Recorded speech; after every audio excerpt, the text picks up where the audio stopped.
ladies and gentlemen. Hello. Hello, ladies and gentlemen. Today we're gonna class it up.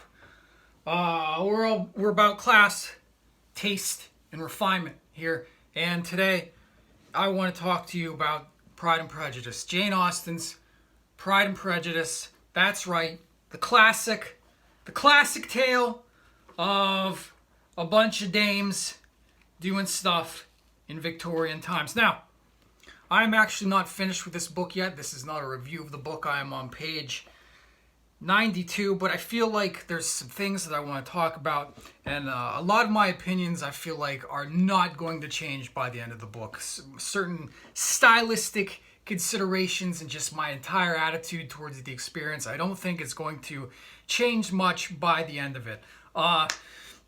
Reading this book, I feel like I am uncovering a 200-year-old scam. There is no way that anybody has ever enjoyed this book, I say to myself. I feel like it's a scam, it's a ruse.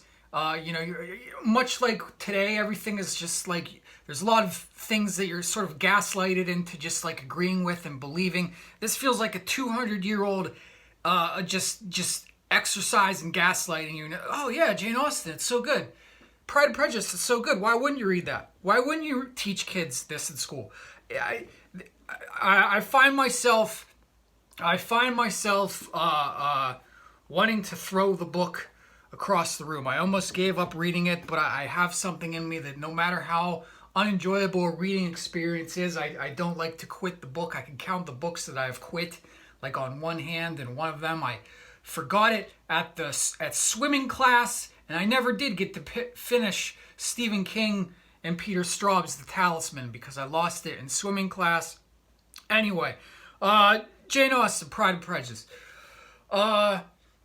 If there is a clear, concise way to communicate something with the written word, Jane Austen will choose the complete opposite way to communicate something. I will start a sentence, and the sentence will be so long and so ambling that by the time I get to the end of it, I have no idea what the subject is. I have no idea what the beginning of the sentence was up until the end. And, the problem isn't with long sentences in general. As I was getting frustrated with this, I was cracking some other authors that, are known for that kind of flowery type of stuff. Like I opened Moby Dick, for instance. I opened Moby Dick, read a little bit of it here and there. And it's like, yeah, that's clean. The sentences are long, but they're structured in a way that you like can follow it. I think maybe it has somewhat to do with like focusing on one thought or one piece of action, and the words sort of leading you like breadcrumbs along the length of one specific train of thought. Whereas this, like, she is all over the place. Like, I'm just gonna open the book at random and I'm gonna read a selection of it. One thing I found is that when it's just dialogue, when it's just characters speaking to one another, it's much more clear, it's much more bearable. But Jane Austen's narrative voice,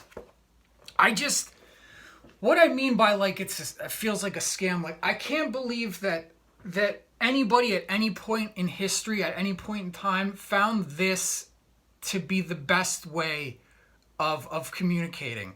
Like you read it, or excuse me, you'll see like discussions online, and the excuse is always, well, this is Victorian. This was written at a certain time and place.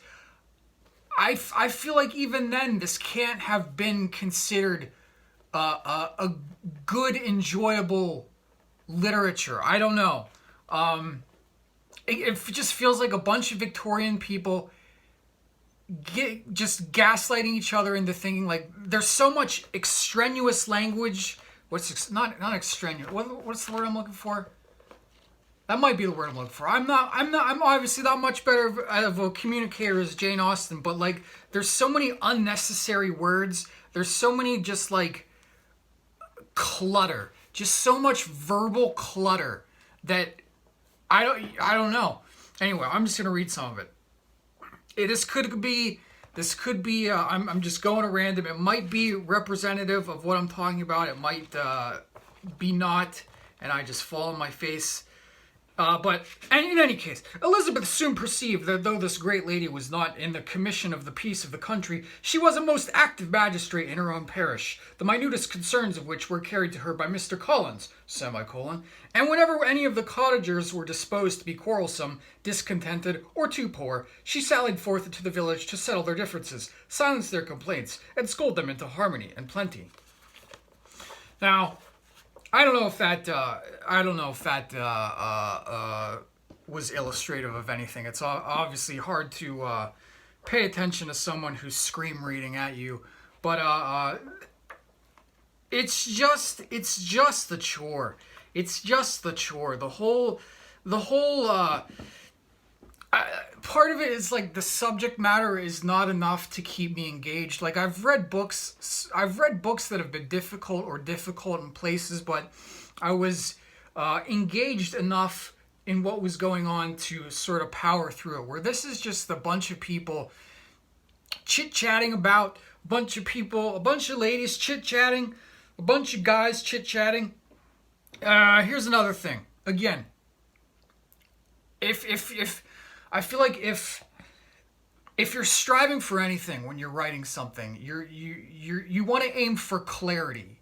You want to aim for clarity first, artfulness second, hopefully an intermingling of the two, where you're not necessarily thinking of one in front of the other in that sort of like rigid numerical sense, but like you want things to be clear, and you want your pronouns to, you want your pronouns in order of like who you're referring to. Like if you have a bunch of men talking in a scene, you don't want to constantly be like, you don't want to clutter up with a bunch of he said this and not know who is saying what. Jane Austen does not give a fuck about that. She's constantly referring to Miss Bennet. There's a Miss Bennet in a scene. The thing is, there are many, many Miss Bennets in this book. There are 5 sisters. There's a mother. She just doesn't bother to differentiate between which Bennet she's talking about in a scene. There's a Miss Bennet and a Miss Bingsley. One like just sort of practical thing is when you're naming characters, you don't want them to like. You don't want their names to be too similar, so when you want to be able to look at it at a glance. So when you have like a Miss Bennet and a Miss Bingsley, and you have to stop, especially at the beginning of the book, and try and remember like, all right, who's who here? Who's that? Everyone is referred to by Mr. So it's Mr. Wickham, Mr. Bennet, Mr. Collins, Ms. Bennet, Mrs. Hertz, and it's just. It's hard to keep track of who is who. Maybe I'm just a dummy. This is certainly an experience where you're just like, maybe my attention span has been rolled over by video games and just the internet, and maybe I'm just too stupid anymore. Maybe I'm just too stupid to appreciate Jane Austen's Pride and Prejudice. But I don't know. It's just a real stylistic, mostly. That's really my main beef. It's just the stylistic and aesthetic nightmare to wade into and to overcome. And people talk about difficult books. They usually talk about Ulysses, whereas like, yeah, that book is a pain in the ass, but there's moments of great clarity there, and that you can take some respite there, and then bang your head against the wall at all the gobbledygook at the next 50 or so pages. Whereas this is just like endless streams of blah blah blah.